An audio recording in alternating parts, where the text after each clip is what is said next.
A esta hora de la tarde, la Iglesia Bautista Reformada, Salvación y Vida Eterna presenta su programa Gracia y Verdad. Bienvenidos.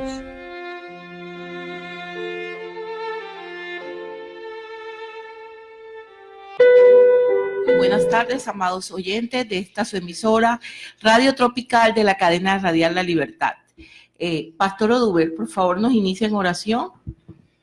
Sí, buenas tardes. Vamos a orar para dar inicio a esta enseñanza de la tarde de hoy, de esta exposición de la palabra que vamos a ir compartiendo. Te damos gracias, Señor, por tu bondad, por tu misericordia. Rogamos, Señor, que nos asistas, que nos ayudes, que nos permitas compartir tu palabra, que sea de bendición para todos los que nos oyen, Señor, y para nuestra propia vida. En el nombre de Jesús. Amén. Amén. Amén.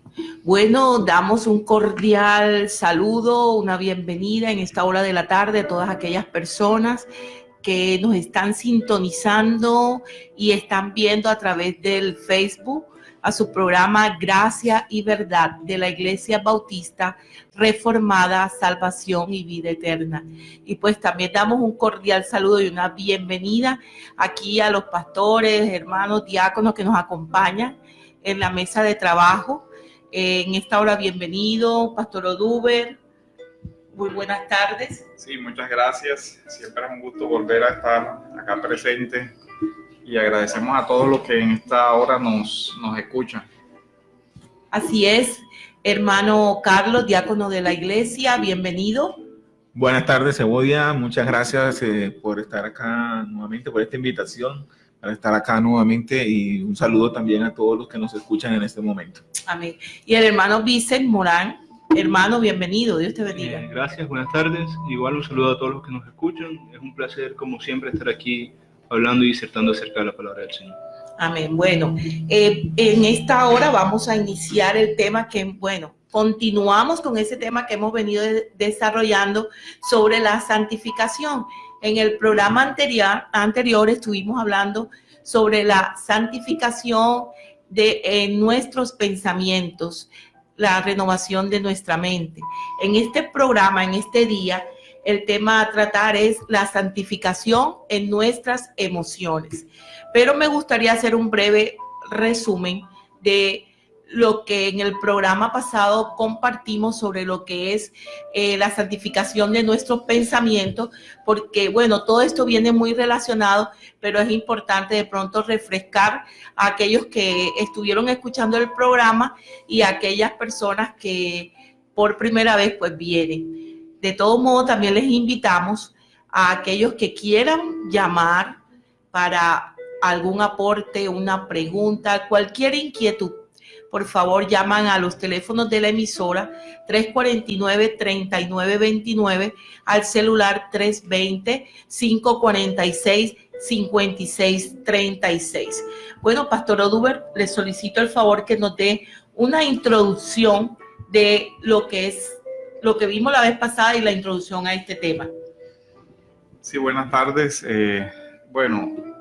Todo el marco de lo que estamos hablando es el tema del proceso de la santificación que se lleva a cabo en el creyente por la obra del Espíritu Santo.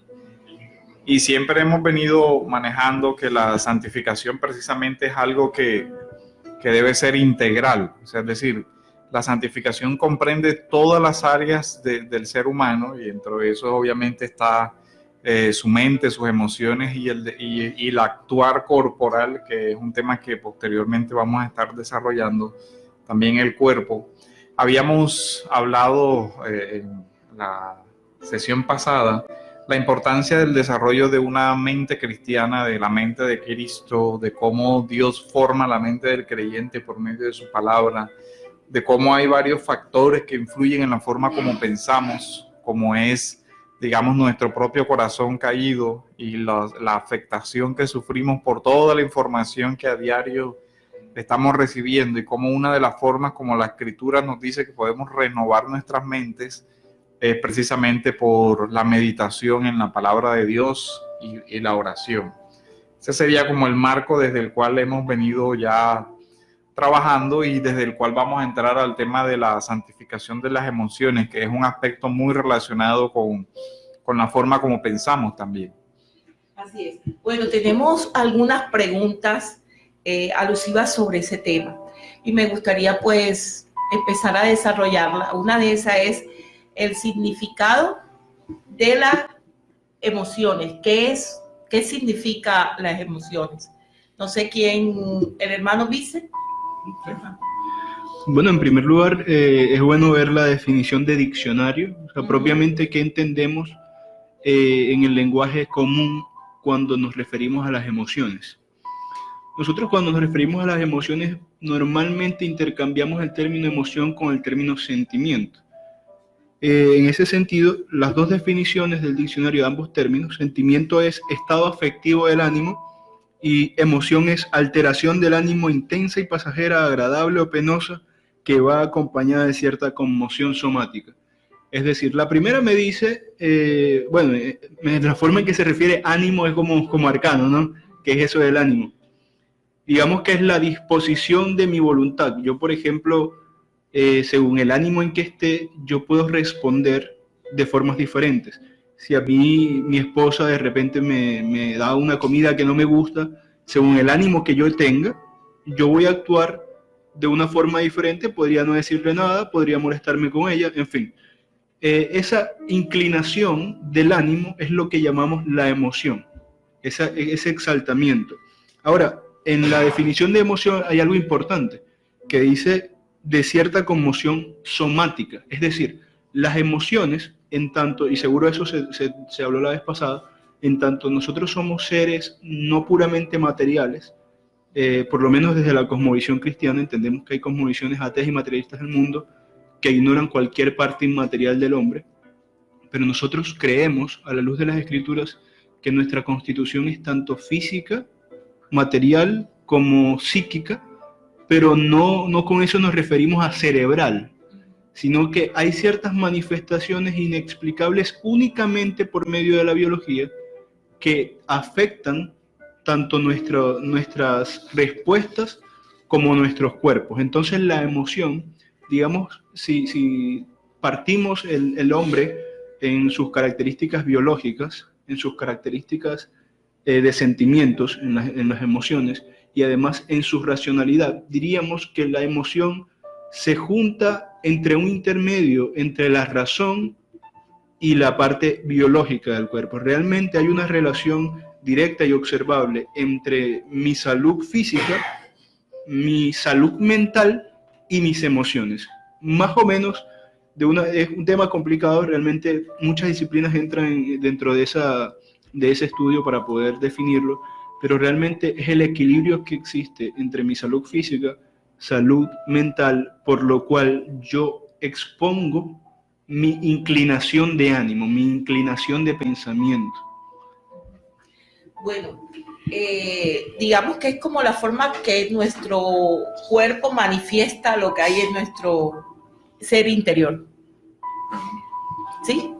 Sí. O sea, cualquiera puede ser, hermano Carlos. A ver, sí, yo también podría expresarte o podría decirte algo con respecto a esas emociones. Bueno, las emociones es la manera como nosotros reaccionamos también a diferentes situaciones, así como lo expresaba también acá el hermano Vince. Quiere decir que es una combinación de esos dos, esa parte de salud y la forma como tú te encuentres, va a determinar mucho la forma como tú reaccionas o cómo esas emociones salen a flote dentro de ti. Bueno, más adelante también tendremos que decir que todo eso también, esas emociones que salen de nosotros, pues también dependen de, pues obviamente de nuestro corazón y de nuestra mente, que es algo que va ligado 100% a lo que veníamos hablando, pues obviamente en el programa anterior. En el programa sobre lo que hay en nuestros pensamientos. Exactamente, esas emociones también serán el reflejo de lo que hay en nuestro corazón. Así. Y si nosotros tenemos un corazón que es caído o que tiene un remanente de pecado, pues también tendríamos que analizar ese tipo de emociones que podrían salir de nosotros, pero me supongo que en el transcurso del programa pues hablaremos un poco más de eso. Así es. Hermano Vice, ¿tiene algo útil para terminar como esta pequeña, a menos que el pastor vaya a decir otra cosa, esta pequeña definición acerca de las emociones, es situarnos en el marco que para nosotros es la referencia última, la Biblia. Cuando en la Biblia se habla seguro también eso se habrá tocado la vez pasada.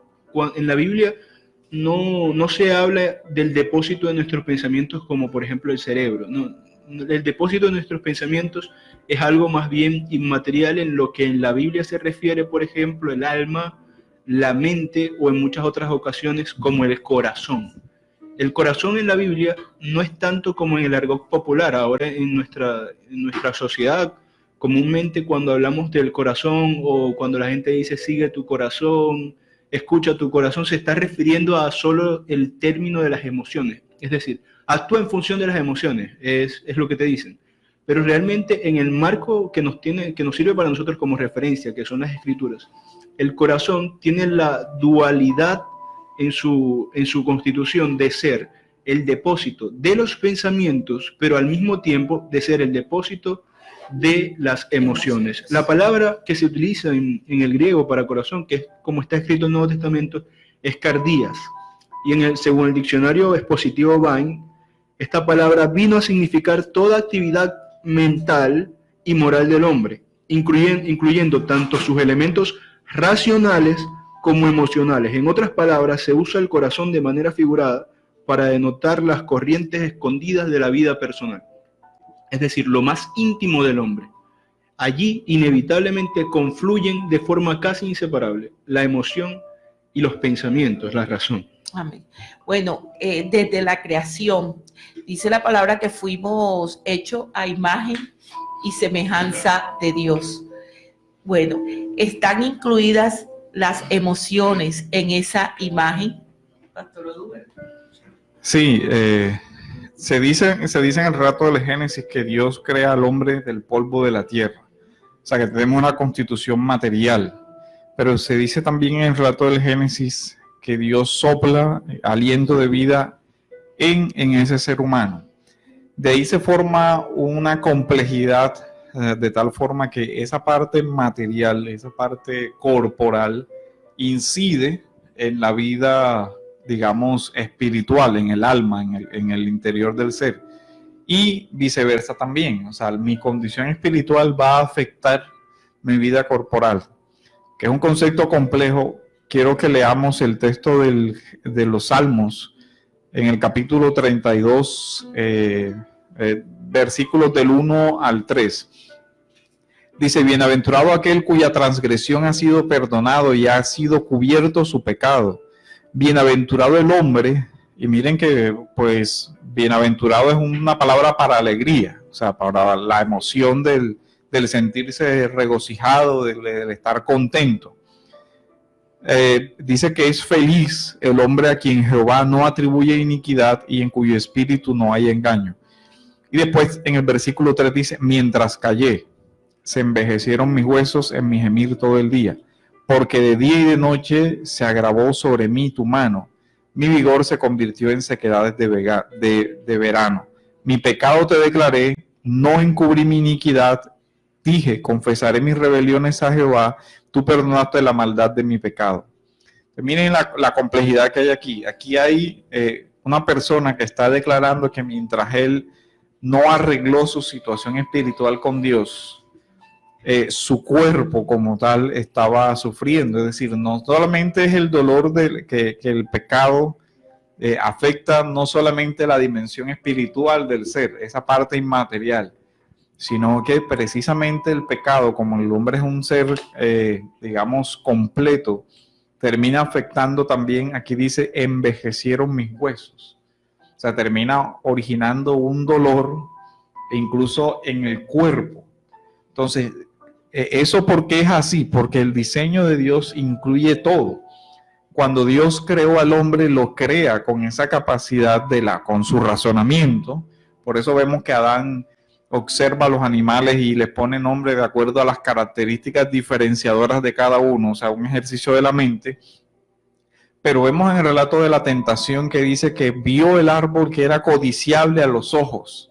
O sea, ya entra el deseo, entra la emoción, los sentidos, toda esa parte que termina en confluir en acciones ya concretas. Vio algo codiciable, cambió su forma de verlo anteriormente, porque en el relato siempre el árbol estuvo ahí.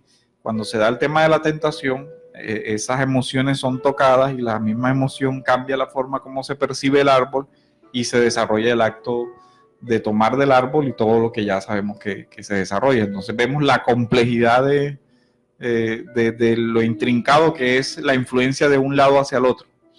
O sea, cuando el hombre cae en esa tentación, o sea, cae en el pecado, las emociones cambian. Claro. Sí, no afecta solo su cuerpo, la sentencia física, sino que afecta su mente, afecta sus emociones. Por eso es tan complicado cómo vivimos hoy. Nuestra mente está distorsionada por el pecado y nuestras emociones también. No solamente eso, sino que afecta la forma como desde ese momento empieza a ver las cosas. ¿Por qué afecta? Porque no solamente afecta su mente, por decirlo así, sino también afecta la forma como sus sentidos perciben las cosas. O sea, la forma como como lo decía el pastor Oduber, la forma como yo veía una situación anteriormente, pues obviamente va a ser diferente a como la vea en este momento, o como la perciba. O sea, ya entonces tendríamos que decir en este momento también que entonces esas emociones, las emociones en el ser humano, van ligadas, tienen un estrecho vínculo con nuestros sentidos, porque dependiendo de la forma también de cómo nosotros veamos las cosas, pues también va a ser nuestra reacción con nuestras emociones. No sé si Vincent nos dirá algo. Repita la pregunta, la 2, que hay una cosa importante ahí. Dice, la creación, cuando dice que el hombre es creado a imagen y semejanza de Dios, ¿están incluidas las emociones en esa imagen? Ok, hay algo importante, ¿no? Se queda claro que sí, el hombre fue creado así, no fue algo que adquirió luego de que cayó, no es que el hombre empezó a ser emocional después como si la emoción fuera inherentemente mala. Pero sí cambiaron. Cambiaron, sus afectos cambiaron, la forma en que percibe cambió, pero existían las emociones. Realmente el hombre no adquirió nada nuevo en la caída, más bien degeneró lo que tenía. Ahora, lo que considero importante en esa pregunta es que hace un reclamo. Esa imagen, esas emociones forman parte de la imagen, por lo que la pregunta me lleva a decir, entonces, ¿tiene Dios emociones? Exacto. Porque ahí es donde está el tema. No es si el hombre tiene emociones, sino que si las emociones son parte de la imagen. Porque si las emociones no son parte de la imagen, entonces Dios no posee emociones. No solo eso, sino que si las emociones no son parte de la imagen, entonces podría decirse que los animales podrían tener emociones, porque no tienen la imagen de Dios y no habría un elemento diferenciador entre ellos y nosotros en ese aspecto. Por ejemplo, tenemos muchos elementos en común con los animales. Somos mamíferos, por ejemplo. Tenemos hábitats donde vivimos más o menos con condiciones similares a las que muchos animales necesitan. Hay muchas cosas en común, somos orgánicos. De hecho, los animales en sus respuestas orgánicas a muchos estímulos, de repente pueden sentir lo que para nosotros podría ser entendido como miedo, lo que podría ser entendido como amor por sus crías, pero si analizamos más profundamente eso, nos damos cuenta que no es así. Nos damos cuenta de que las emociones, para ser este concepto ontológico, parte del ser del hombre, necesitan de la razón. Emociones sin razón realmente no son emociones, son respuestas físico-químicas a situaciones en particular. Un ejemplo grande de lo que es una emoción, de cómo se vive la emoción y cómo se entiende la emoción en la Biblia, es el Salmo 42. Vamos un momento a leer el Salmo 42.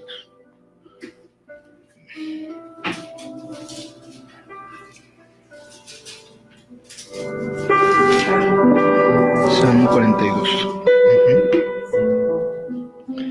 Dice así: como el ciervo brama por las corrientes de las aguas, así clama por ti, oh Dios, el alma mía. Mi alma tiene sed de Dios, del Dios vivo.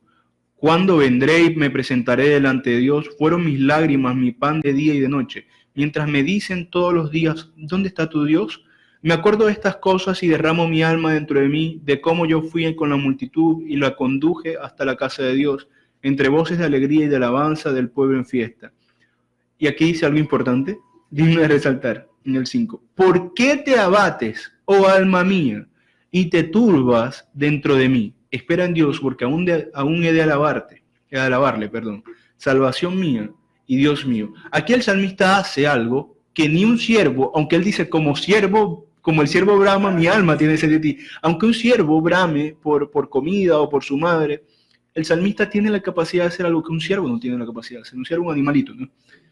Él dice, ¿por qué te abates, oh alma mía? Él tiene una capacidad que se conoce como introspección.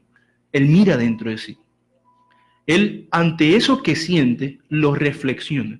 Abatido está, sufriendo está. Se pregunta a sí mismo. Pero se pregunta, ¿por qué sufres? ¿Por qué sufres? Y ahí es donde está el choque de la razón y la emoción. Él entiende que no debe sufrir, sin embargo, sufre. ¿Por qué te abates? Aún he de alabar al Señor. En ese aspecto, podemos ver que forma parte de la imagen de Dios porque no es algo que pueda verse en ningún otro elemento de la creación sensible, de esta creación que podemos ver.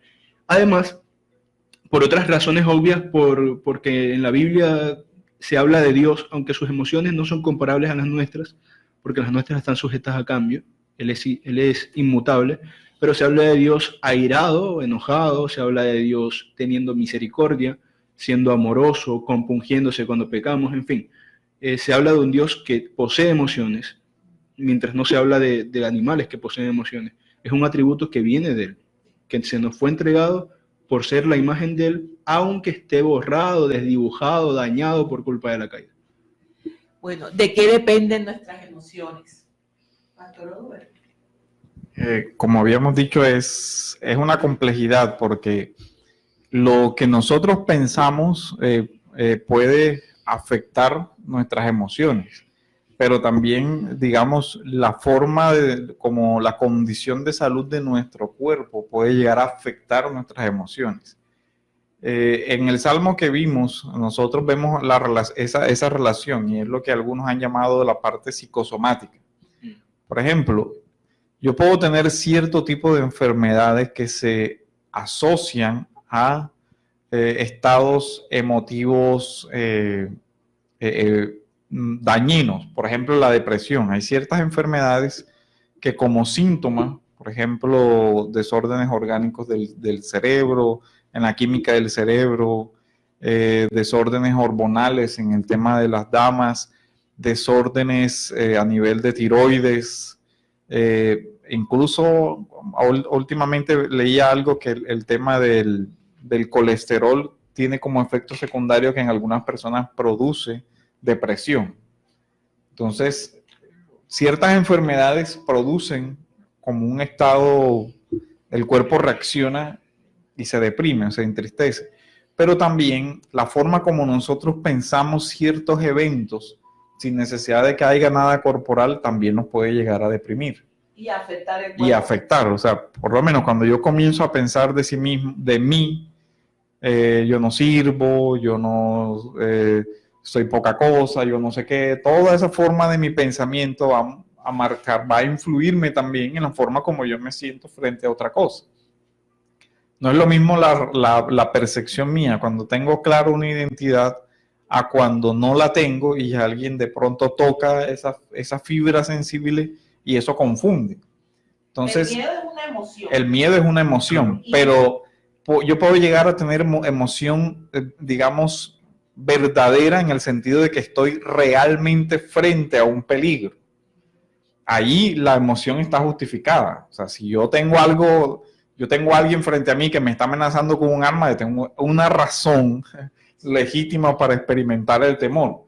Pero si yo me estoy imaginando, por ejemplo, yo antes de salir de mi casa me estoy imaginando que me voy a encontrar con alguien que me va a asaltar y tengo el sentimiento, y si eso no es realmente algo justificado, ahí se muestra que algo en mi mente está funcionando mal y me está afectando. Y de pronto, ¿qué sucede? Que esa persona comienza a tomar decisiones conforme a esos pensamientos distorsionados y esas emociones distorsionadas, y vemos que genera un temor y todas esas cosas.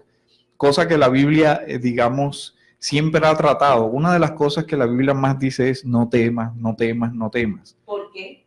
Porque nosotros, digamos, parte de la herida, de la caída, fue que eso se distorsionó. Uno de los primeros sentimientos que aparecen después del relato de la caída es que el hombre tuvo miedo, se avergonzó, se escondió.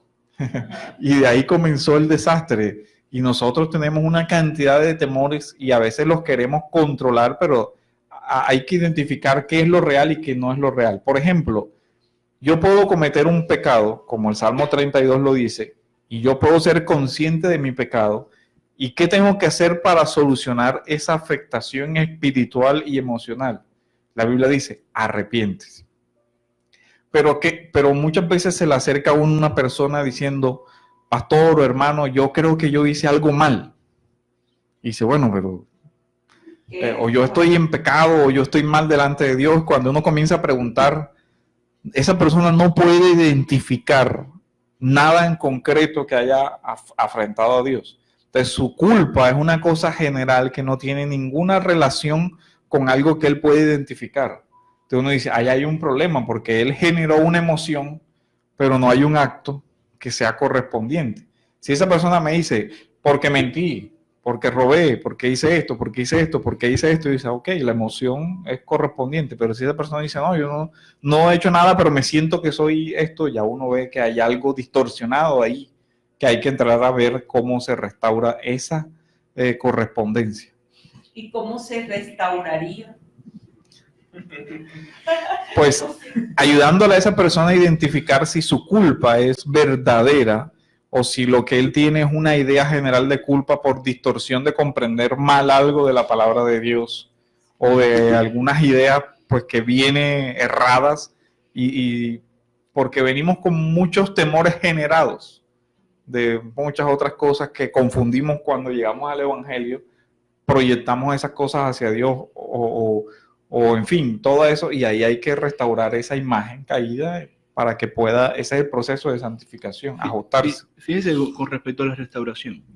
Dejando de lado el elemento orgánico, supongamos que es una persona que está sana, que no tiene ningún problema físico que lo llegue a deprimirse, eso ya sería algo que con un consejo no se arregla, ya tendría que medicarse o cualquier otra cosa.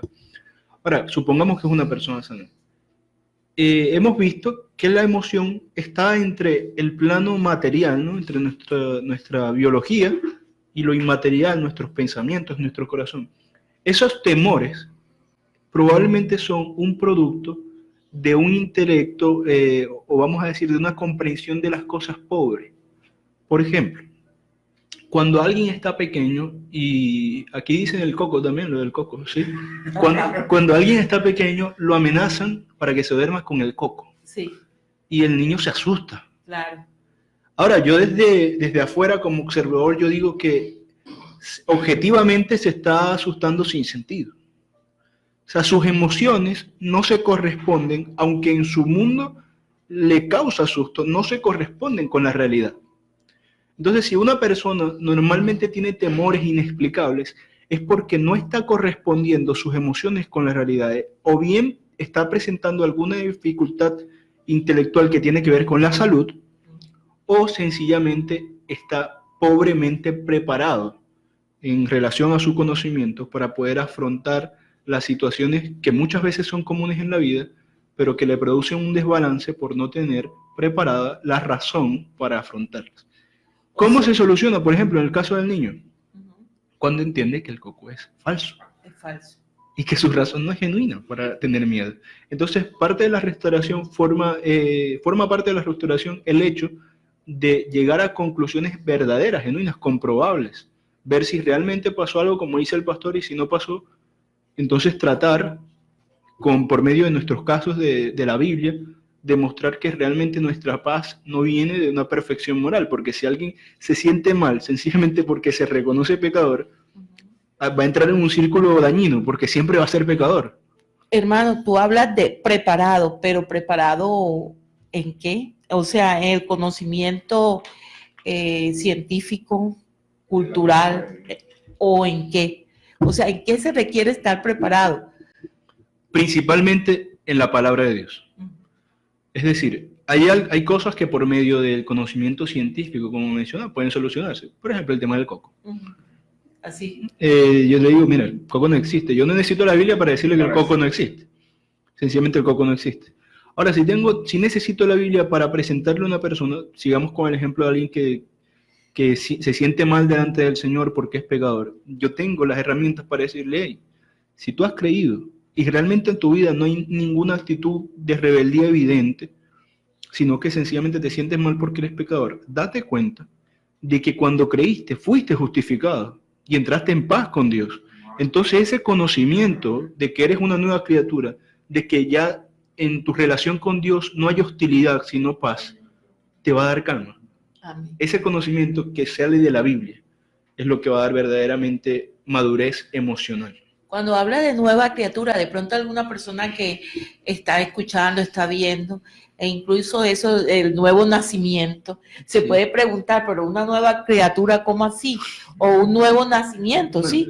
Sería muy bueno, hermano Carlos. Sí, una nueva criatura, aunque yo también estaba hablando acá con el pastor Oduber, hablábamos de que eso también tiene que ver con el dominio propio. Sí. El pasaje de Filipenses nos dice que en todo lo bueno, en todo lo debes pensar, pero si tú no estás pensando en eso es porque no eres nueva criatura, o sea, no has aceptado completamente lo que el Señor quiere para él en su palabra, o sea, lo que está diciendo el Señor para él.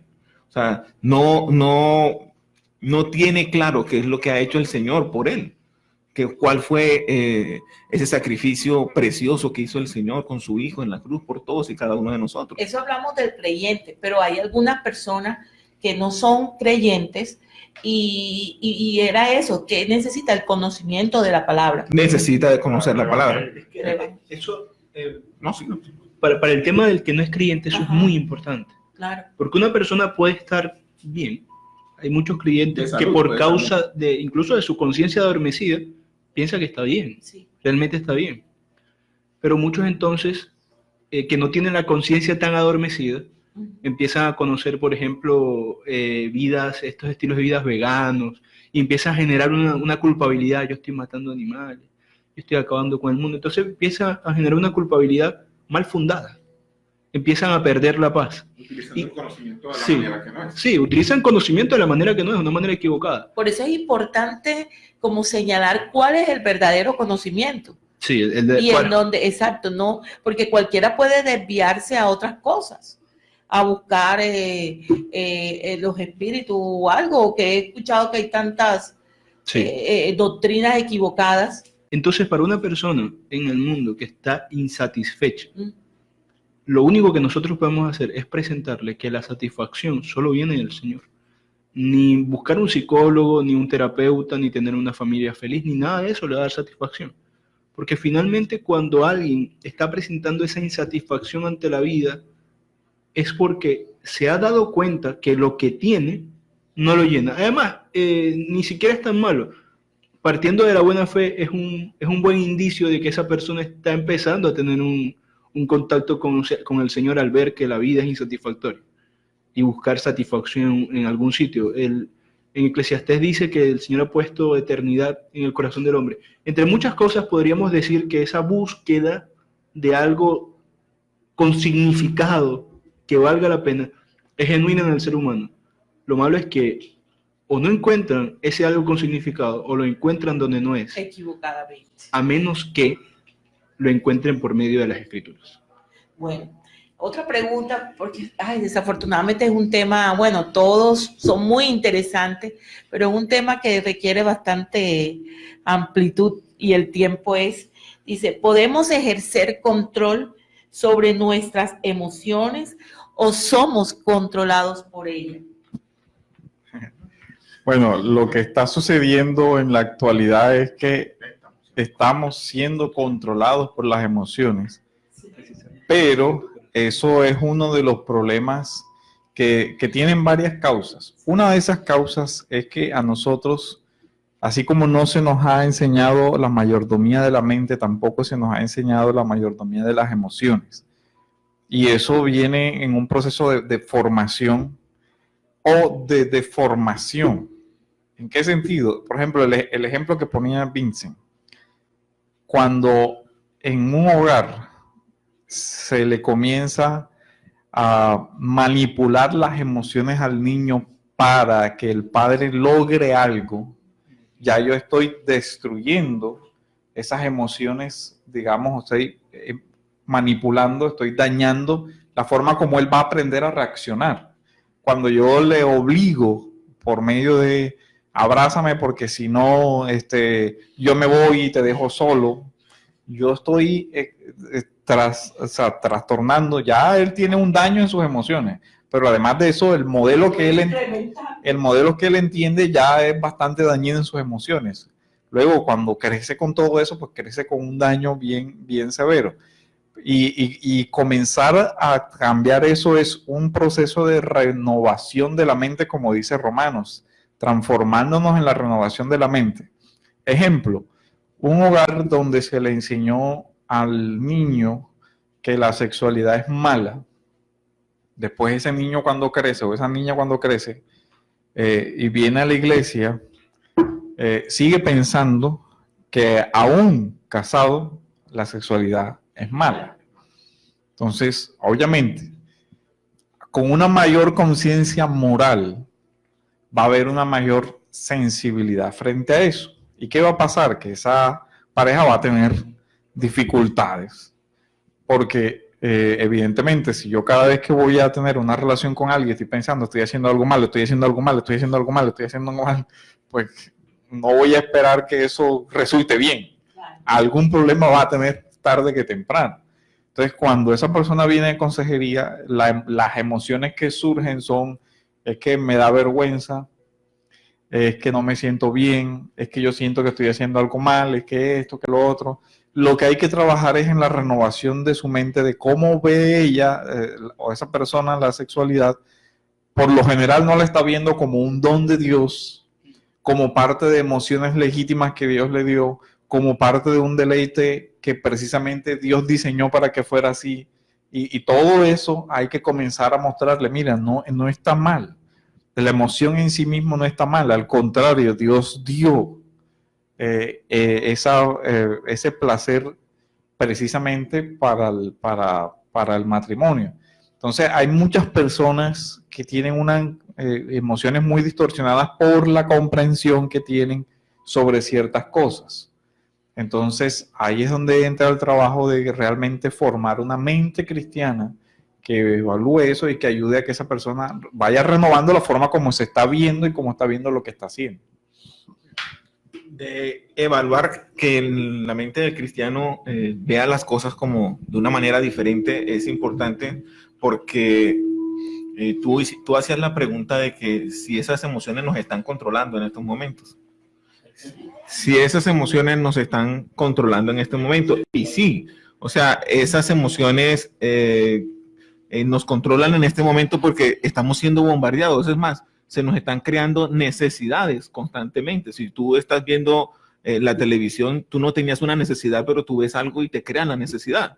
Entonces, sí, muchas veces esas necesidades o esas emociones nos las colocan para que nosotros sintamos algo. Entonces, es importante en la mente del cristiano determinar qué es lo que necesita y qué es lo que no necesita en cierto momento. O sea, que sepa identificar en cualquier momento qué es lo que en verdad él como ser humano necesita y qué no necesita. Para así poder controlarlas. Para así poder controlar obviamente esas emociones. Un tema importante. Una cosa es que seamos seres emocionales. Otra cosa es que yo tenga la concepción equivocada de que toda emoción es lícita en cualquier situación. Es decir, yo tengo la propensión natural de sentirme atraído hacia una mujer, ¿cierto? Ahora, yo entiendo que ese sentimiento es lícito solo con mi esposa. Que la consecución de ese sentimiento y incluso el cultivar ese sentimiento es solo reservado para una categoría específica, para el matrimonio. Entonces, en ese sentido, uno tiene que dominar las emociones, o puede incluso dominar las emociones, cuando entiende cuál es la manera correcta de sentir estas emociones. En este caso, ya yo no tendría un objeto equivocado. Yo estoy dirigiendo mis emociones de manera heterosexual y natural. Ahora yo lo que tengo es un manejo equivocado. Estoy dirigiendo mis emociones, aunque de forma natural, de la manera no indicada, en el contexto no indicado. Un ejemplo de la Biblia. Es natural para nosotros, por ejemplo, molestarnos, ¿cierto? Hay algo que... airarnos, sí, enojarnos. Hay cosas que no nos gustan Y más allá de lo legítimo de nuestra molestia, es natural, es inevitable. Para eso existe también el perdón y todo el tema. Pero hay un pasaje en la Biblia, en Génesis 4, vamos a leer para ilustrar el punto. Génesis 4 del 6 al 7 dice, es porque Caín se molestó con su hermano, en fin. Sí. Dice, entonces Jehová dijo a Caín, ¿por qué te has ensañado y por qué ha decaído tu semblante? Si bien hicieres, no serás enaltecido, y si no hicieres bien, el pecado está a la puerta. Con todo esto, a ti será su deseo y tú te enseñorearás de él. Es decir, el molestarse no es inherentemente malo. Disculpen. Ahora, Caín se molestó, se ensañó, como dice la Biblia, de forma ilegítima. Realmente no había una razón para hacerlo, sino que él no tuvo dominio de la emoción. Sin embargo, como forma parte de la naturaleza del hombre, esta emoción, el enojo, el Señor le dice, mira, si bien hicieres, no serás enaltecido, y si no hicieres bien, el pecado está a la puerta, con todo, a ti será su deseo, y tú te enseñorearás de él. El pecado está allí, la emoción del enojo está allí, pero la consecución de eso a lo que te lleva el enojo, en este caso sabemos la historia que es el asesinato, Caín mata a su hermano, esa consecución realmente tú la vas a dominar en la medida de que entiendas que la forma en que estás afrontando esta situación no es correcta. Ahora, Caín no dominó la emoción. Y ahí hay un punto fundamental. Porque es que nosotros podemos controlar las emociones de forma eficaz, digamos, solamente si nuestras emociones fueron redimidas por Cristo. Porque cuando caímos, no solo... Hay un pasaje en la Biblia cuando el Señor amenaza a Adán y Eva, le dice, no comas del árbol de la ciencia del bien y del mal, porque el día que de él comieres, morirás, les dice. Ahora, lo que pasó allí no fue que él cayó muerto instantáneamente, sino que la naturaleza vivificada que él tenía se degeneró. Se transformó. Ahora se enfermaba, ahora envejecía, ahora ahora iba a morir. Sí. Dios le dice, morirás, o sea, normalmente uno lo malinterpreta, ¿no? Pero mira, Dios le dijo que iba a morir. Dios no dijo morirás en el acto. Sí. Dios le dijo, no murió. Ciertamente vas a morir. No murió, el mismo día no, pero murió. Murió, lógico. Ahora, en ese momento. ¿No? Si lo que mantenía a Adán con vida era también la imagen de Dios, la presencia de Dios, entonces debemos suponer de una forma coherente que el resto de sus atributos, que también dependían de su estado natural, fueron degenerados. Entre esos, su mente, sus emociones. Vemos que Caín, el tercer humano de toda la existencia, mató. Se volvió un asesino. ¿Por qué? Porque aunque sí había herramientas para controlar sus emociones, porque Dios se lo dijo, tú te enseñorearás de él. Es decir, finalmente cuando Caín tuvo la consecución de ese enojo, que fue el asesinato, él se enseñoreó del pecado. En este caso, para seguir adelante con ello. Caín no pudo dominar sus emociones sencillamente porque no había llevado, como dice el autor a los Corintios, su mente cautiva a Cristo.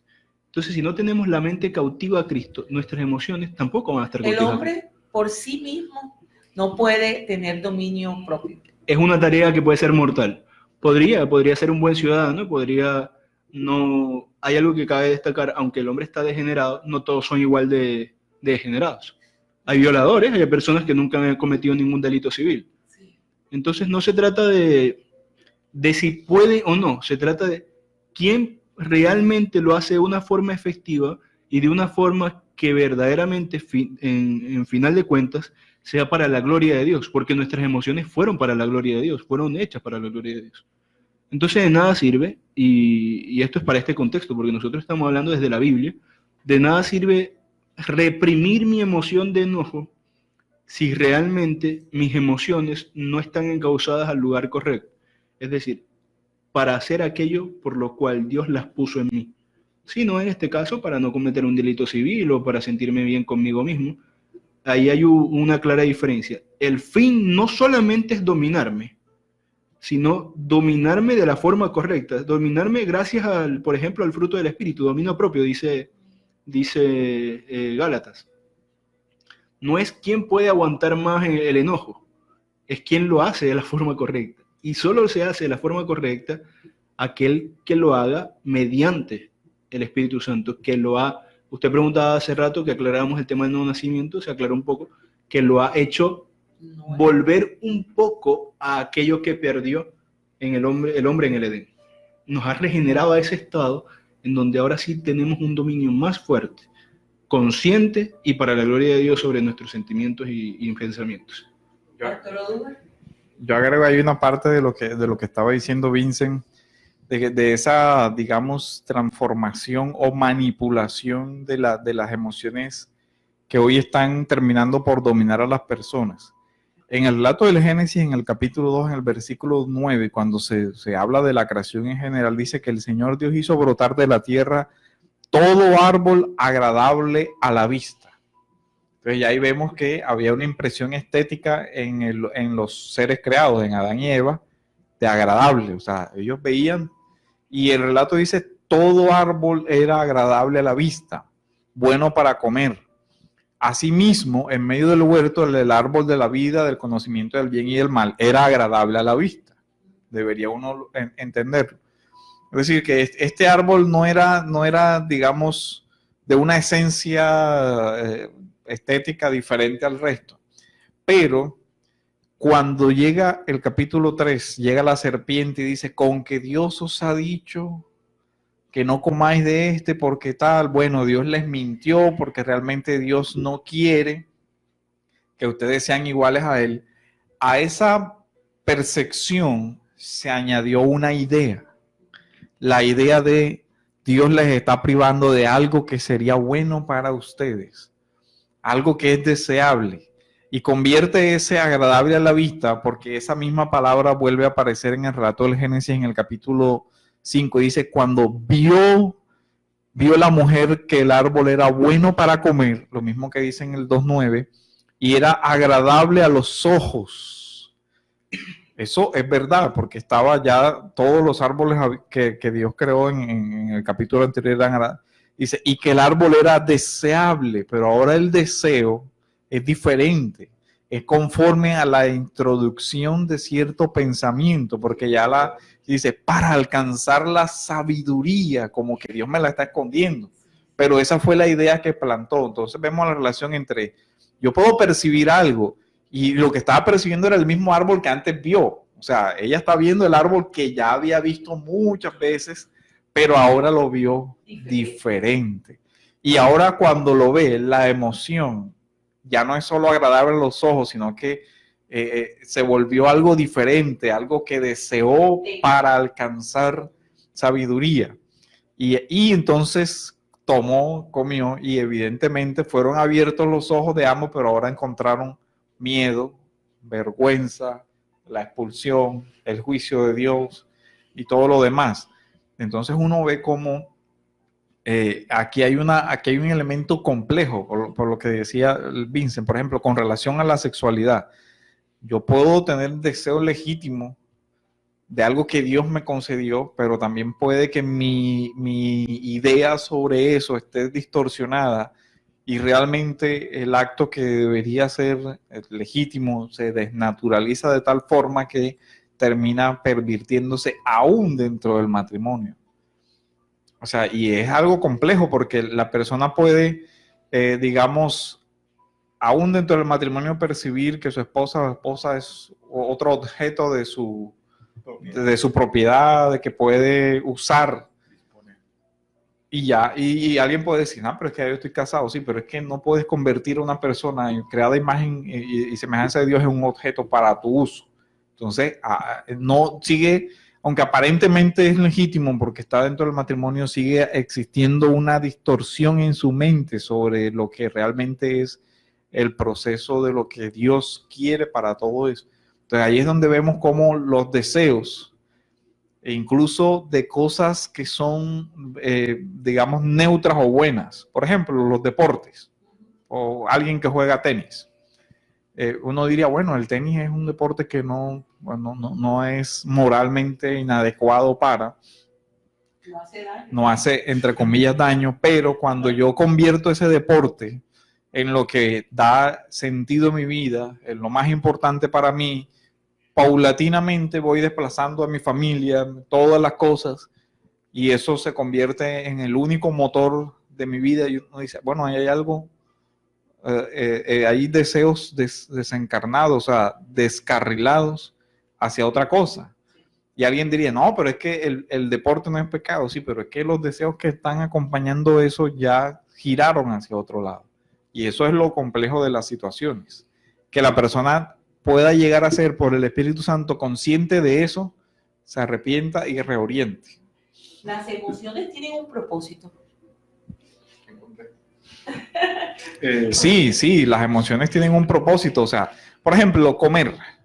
Dios pudo haber hecho que nuestra comida simplemente pues, cumpla la función de sostener nuestro cuerpo, ya. Pero uno dice, bueno, pero los sabores y todo lo demás que generan un placer adicional para comer, un deleite en eso. Igual que las relaciones. Dios pudo haber hecho que la reproducción sexual fuera algo que ya sin ningún tipo de... Porque sí, pero añadió la posibilidad de ese placer. Entonces ahí vemos que hace parte del propósito de Dios, que Dios incluso da una creación hermosa y nos da la capacidad de percibir eso como placentero. Entonces sí tienen el propósito, el tema es que ese propósito se ha desnaturalizado de tal forma que de ser un medio se ha convertido en el fin en sí mismo, y el mayor logro de mi vida es la emoción de ser feliz. Eso no es real. Sí, bueno, yo sí pienso que esas emociones tienen un propósito. Es más, al principio hablábamos de que todas esas emociones son fruto de reacciones que podemos tener a ciertas situaciones que pueden suceder en nuestras vidas. Y frente a esas situaciones nosotros tenemos algo con lo que reaccionamos. Podemos reaccionar con alegría, no sé, con enojo, con ira, con cualquier otra cosa, pero sí sí tienen un propósito. Y es el que van unidas a ciertas acciones que pueden suceder en nuestras vidas. O sea, no podemos desligar eso a nuestro común vivir. O sea, hay cosas que nos van a suceder en nuestras vidas a las cuales nosotros tenemos que reaccionar. Y reaccionamos con algo. Y eso tiene que ver con nuestras emociones. Vincent. Pues partiendo de que son parte de la imagen de Dios, deben tener un propósito. Yo no creo, Claro. Ninguno de nosotros cree un Dios sin propósito, por lo tanto nada que venga de él carece de propósito. Ahora, podemos ver propósitos claros. Por ejemplo,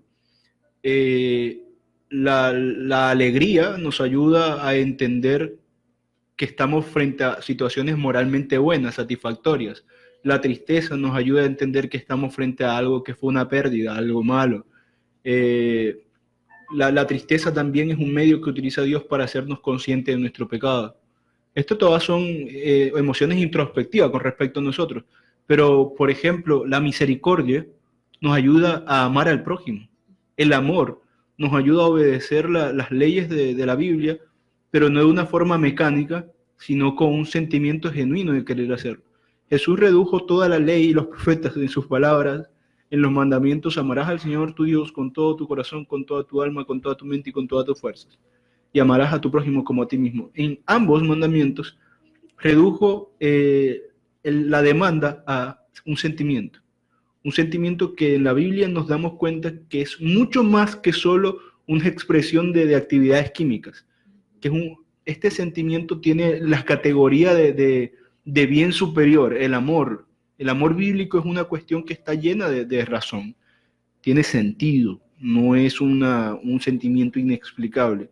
Entonces, este amor, solamente por tomar el ejemplo del amor, el amor me capacita para cumplir las leyes del Señor. Cada uno de los sentimientos, ya sean para hacernos conscientes del pecado, para hacernos conscientes de la gloria de Dios, ya sea para hacernos más receptivos al sufrimiento del prójimo, tienen un propósito. Hasta el gozo, porque dice la primera pregunta del Catecismo Mayor de Westminster: ¿cuál es el fin principal del hombre y más noble? Y la respuesta que dan es: el principal fin y más noble del hombre es glorificar a Dios y gozar de Él para siempre. Aún para nosotros es un beneficio poder estar en el cielo, no solamente con una satisfacción intelectual, llegué, no, viviendo feliz, sintiendo gozo eterno por estar con el Señor. Bueno, es que hay tantas preguntas, incluso creo que el tiempo se nos está agotando, pero hay algo que me gustaría, y quedan pendientes algunas. Dice, ¿Qué diferencia debe tener las emociones de un creyente con respecto a un no creyente? A ver. En Timoteo hay una cita que se ha hecho muy, muy popular y habla del tema de que en los postreros días habrá personas que no tendrán ni siquiera los afectos naturales. Entonces, cuando el ser humano cayó, decíamos que eso distorsionó sus emociones, pero por la imagen no fue totalmente destrozada, entonces hay ciertos afectos que quedaron ahí de forma natural. Por ejemplo, en la mayoría de los casos, los padres aman a sus hijos y se da un afecto natural, a menos de que ya haya una deformación tal que pues, los padres terminan agrediendo a los hijos como lo estamos viendo. Pero en general, la mamá no va a abandonar a sus hijos, salvo el caso que haya una destrucción de su mente, todo eso. Pero cuando la Escritura habla de ciertas emociones, hace una clara distinción entre las que vienen por esa imagen y las que vienen porque Dios las concede. Por ejemplo, el Señor Jesucristo dice, mi paz os dejo, mi paz os doy. No como el mundo, la apariencia de paz dice, sino mía, o sea, que viene de mí. Romanos 5:5 dice que el amor de Dios ha sido derramado en nuestros corazones. No ese afecto natural, sino un amor sobrenatural. De tal forma que el Evangelio dice, amarás a tu prójimo como a ti mismo, pero también Jesús añade, dice, amarás como yo os he amado, o sea, como Él, como un amor que viene de Dios. Y tenemos los dones del Espíritu Santo, que son la paz, la bondad, que son no algo natural, sino algo que es concedido de forma sobrenatural por Dios. Sí, dones que Dios le da a sus hijos, o sea, privilegios que el Señor da por su gracia, que evidentemente son de una naturaleza, digamos, superior, distinta, porque provienen de Dios a lo que yo puedo humanamente producir. Entonces, es una diferencia, pues, radicalmente muy grande. Sí. Son dones, como dice el pastor, son dones que te hacen, pues, obviamente diferente a las otras personas, ¿no? Y son dones que son dados al cristiano por gracia, cosa que pues a los no creyentes pues obviamente no va a tener la posibilidad de tener eso en su corazón, ni que el Espíritu Santo le va a dar. O sea, me supongo que es totalmente, pues radicalmente diferente lo que puede sentir, expresar un cristiano a lo que puede expresar un no creyente, hasta la forma en que pueden manifestar esas emociones también, esas absolutamente diferente. Debe haber una gran diferencia. Sí, una gran diferencia. Bueno, ya se nos acerca la horita de terminar y vamos a invitar a nuestra congregación, Iglesia Bautista Reformada, Salvación y Vida Eterna. Mañana domingo, mañana el servicio se inicia a las 9 de la mañana. Estamos ubicados en Hotel Puerta del Sol, en el Salón Tarragona. La dirección es calle 75, número 41 de 79.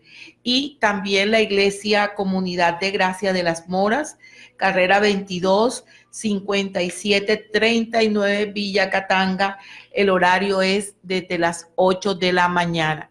Están cordialmente invitados. Bueno, y ya estamos llegando al final del programa. Una pequeña conclusión, una aplicación este día y despedirnos en oración e invitarlos a que el próximo sábado a la misma hora de 2 a 3 de la tarde sintonicen la emisora y escuchen su programa Gracia y Verdad. Le voy a pedir el favor, no sé quién quiere sacar una pequeña aplicación, pues, y después nos despide en oración. Si el hermano Carlos hace la aplicación, el hermano Vicen, por favor, nos despide en oración. Que Dios les bendiga. Bueno, la aplicación o conclusión a esto es un llamado a nuestros amados hermanos a que sigan esforzándose, orando y leyendo cada día más lo que el Señor quiere expresarnos a todos nosotros a través de las Escrituras. y tener muy claro, muy presente que nuestro corazón, nuestra mente y nuestros pensamientos, nuestras emociones están muy ligadas, y que pues nosotros a través de, como lo decíamos antes al finalizar, por la gracia maravillosa del Señor nos ha dado ese don de tener esas emociones y de saber en qué momento o de qué manera poder utilizarlas en nuestras vidas. El llamado es a seguir estudiando, a seguir conociendo cada día más cómo el Señor quiere que nosotros utilicemos ese don que nos ha dado por gracia a todos y cada uno de nosotros. Señor, te damos gracias porque nos has entregado tu palabra, la cual es útil para todo aspecto de nuestras vidas. Te rogamos, Señor, por los que nos escucharon, sean creyentes o no, Señor, para que los unos sometan cada día más sus emociones a ti y para que los otros, Señor, entiendan que no solo basta con ser un ciudadano que cumpla las leyes o que no se aire por cualquier cosa, sino que las emociones verdaderamente glorificadas son las que se dirigen para tu gloria, Señor. Te rogamos por la conversión de quienes nos escuchan y aún no han creído en ti, Señor, y te agradecemos porque nos brindas estos espacios para adorarte y para enseñar tu palabra. En el nombre de Cristo Jesús oramos. Amén. Amén. Escuche todos los sábados de 2 a 3 de la tarde su programa Gracia y Verdad, un programa de la Iglesia Bautista Reformada, Salvación y Vida Eterna. Recuerde, todos los sábados de 2 a 3 de la tarde por Radio Tropical 1040 AM en el dial.